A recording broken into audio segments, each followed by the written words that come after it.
Assalamualaikum warahmatullahi taala wabarakatuh dan salam sejahtera.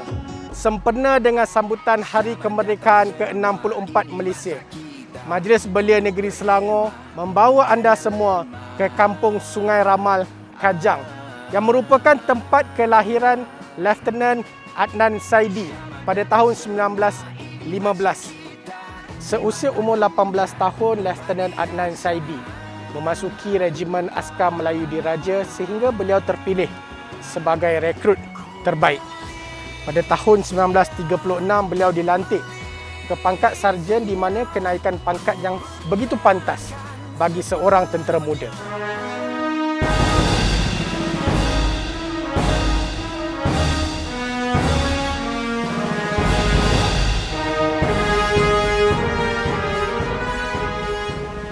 Bila disebut Sungai Ramal Luar, orang akan terbayang cerita Lieutenant Adnan Saidi, di mana mengikut cerita-cerita daripada orang tua Sungai Ramal Luar, Lieutenant Adnan memang anak jati Sungai Ramal Luar, di mana cerita-cerita yang lebih lanjut yang saya dapati daripada bapa saudara saya, iaitu kawan baik dia, seorang Askar juga, Muhammad bin Abdul Rashid, satu platoon, satu company dengan arwah Lieutenant Adnan Saidi.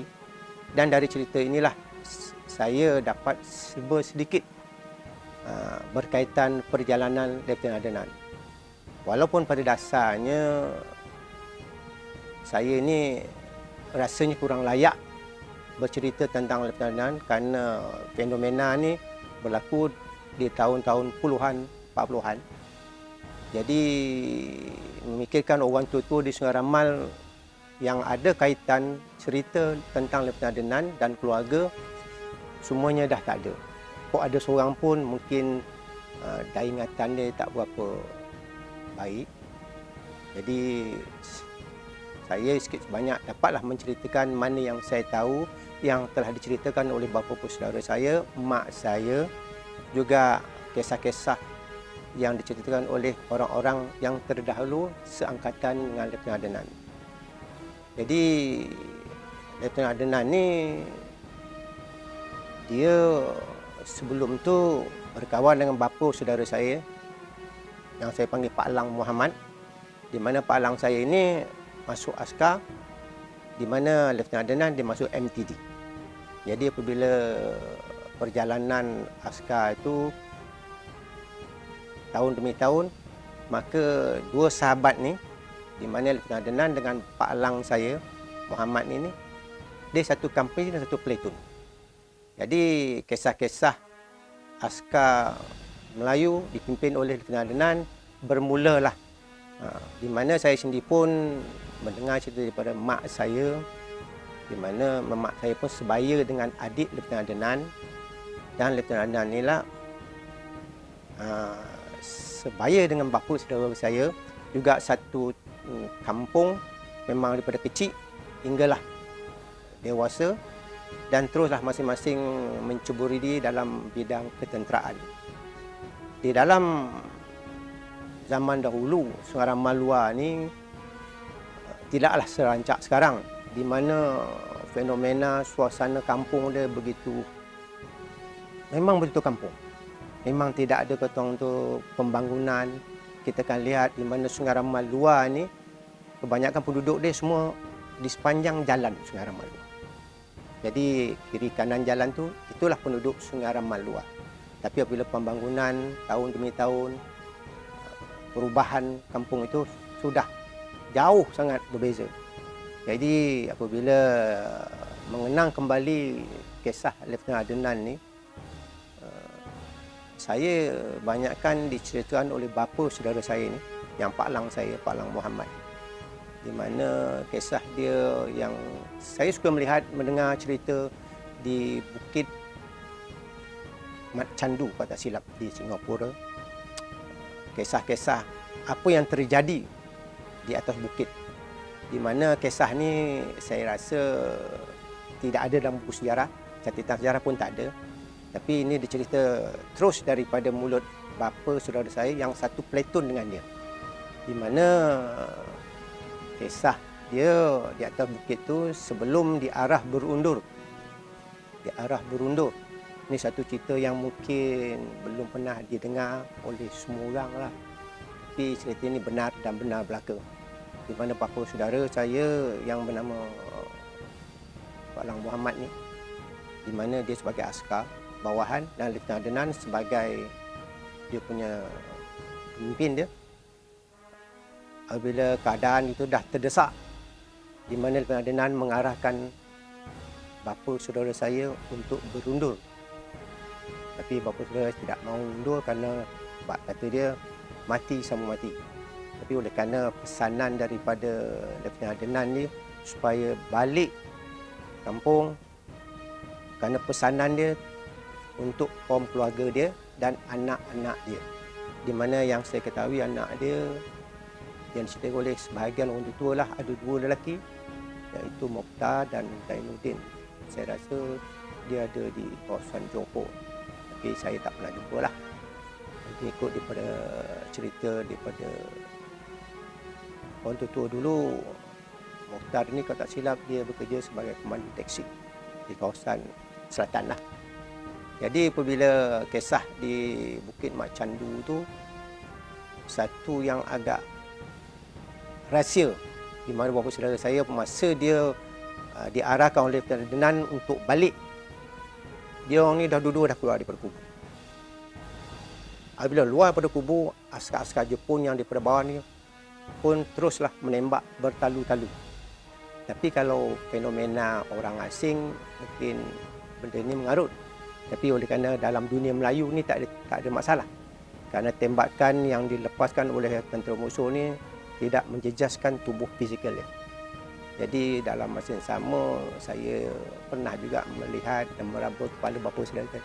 Memang kepala dia lekuk-lekuk, dia kena peluru SG1, dia kata. Tapi dalam masa yang sama, apabila dia menceritakan tu, yang saya lihat bapa saudara saya ni, dia tidak akan bercerita dengan lancar, malah tiap kali bercerita dia akan menitiskan air mata dia. Apabila saya tanya, kenapa menangis? Dia kata, kenapalah aku tak mati bersama Lieutenant Adenan. Jadi begitu sekali kentalnya askar dulu. Jika dibandingkan sekarang ni saya tak tahulah. Tapi begitulah kehebatan dia orang untuk berperang kerana agama, bangsa dan raja. Jadi di sinilah apabila balik dia dan terusnya dia pun akhirnya dapat menjawat jawatan di bahagian jabatan penjara di Pudu masa itu. Jadi kalau tak silap dia ni salah seorang senior di warder di penjara Pudu. Jadi dalam masa yang sama, setelah dia bersara, cerita-cerita Lieutenant Adenan ni hilang begitu saja. Tak ada orang nak gambar-gemburkan. Tapi kalau dulu orang tua dulu ada, pun hanya suara Ramal ni rasa pada 2 orang saja yang boleh menceritakan hal Lieutenant Adenan ni. Satu tu dah arwah dah. Satu lagi ada pangkat awak saudara saya, tapi oleh kerana pemikiran dia pun tak berapa baik. Jadi kan kalau kita ceritakan, takut dicerita tengah jalan kan dah berubah lain pula di hujung. Jadi lebih baiklah saya mengambil alih. Walaupun pada dasarnya cerita ni cara terperinci mungkin tak dapat saya nak bagilah. Tapi inilah sedikit cerita Lieutenant Adenan, kisah pahlawan Melayu yang berasal daripada anak jati Sungai Ramal Luar. Kembali cerita kenapa bapa saudara saya setuju berundur. Walaupun pada dasarnya hati dia kata dia tak akan mundur, mati sama mati. Tapi oleh kerana satu pesanan daripada Lieutenant Adenan agar berundur, di mana dia memberi satu pesanan untuk bapa saudara saya ni, baliklah, sampaikan salam pada anak dia, isteri dia, jagalah anak dia dan juga keluarga dia. Kerana peperangan perlukan pengorbanan. Jadi inilah yang menyebabkan bapa saudara saya terpaksa berundur. Walaupun hati kecil dia tak akan berundur, biar mati sama-sama. Jadi dalam masa yang sama, bapa saudara saya setiap kali dia bercerita pasal Lieutenant, air mata dia memang sadunya mengalir lah. Kerana sedih. Sedih kenapa? Sedih tak mati bersama. Begitu kuatnya dia punya semangat persahabatan, di mana hidup sama, mati sama-sama. Sementara bila saya melihat, bertanya pada Pak Lang tadi, bagaimana karakter atau sikap pribadi Lieutenant Adnan. Ini sebenarnya dia tegas dalam menjalankan tugas, tapi lembut di dalam pertuturan harian. Kalau kita kaji, bila kata dia bila duduk semeja bukan di medan tempur, dia selembut-lembut manusia. Tapi apabila dia memimpin, walaupun kawan, itu semua diketepikan. Itu sikap dia lah. Tetap dia tenang kerana ikut daripada cerita waktu itu dulu pun memang Sungai Ramal ni, dia bukan saja dia seorang yang agak tegas, lemah lembut, dia juga satu orang yang agak tampan, agak ataupun segak sikit.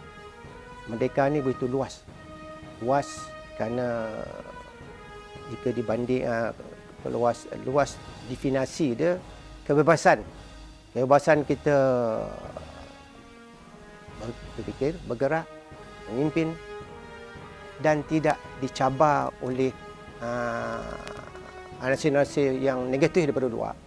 Jadi itu sebenarnya satu kemerdekaan bagi saya lah. Walaupun kita merdeka, tapi kalau kita punya minda dikongkong oleh perkara-perkara yang negatif, saya rasa itu satu yang agak malang lah. Jadi pesanan saya pada anak muda, merdeka mungkin dia orang tidak faham bagaimana kesusahan, kepayahan, keperitan hidup di zaman penuh penderitaan, penuh penindasan. Mungkin dia orang tak rasa. Tapi jangan cari bala.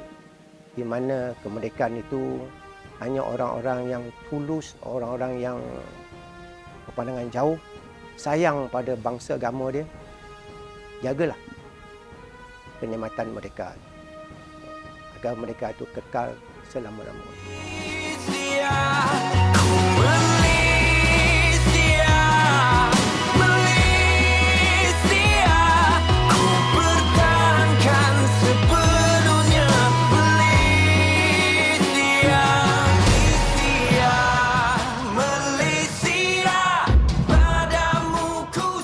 Sebagai tanda penghormatan dan penghargaan kepada jasa Lieutenant Adnan Saidi, sebuah sekolah telah dinamakan kepada Sekolah Kebangsaan Lieutenant Adnan pada tahun 1982 bagi memperingati jasa beliau.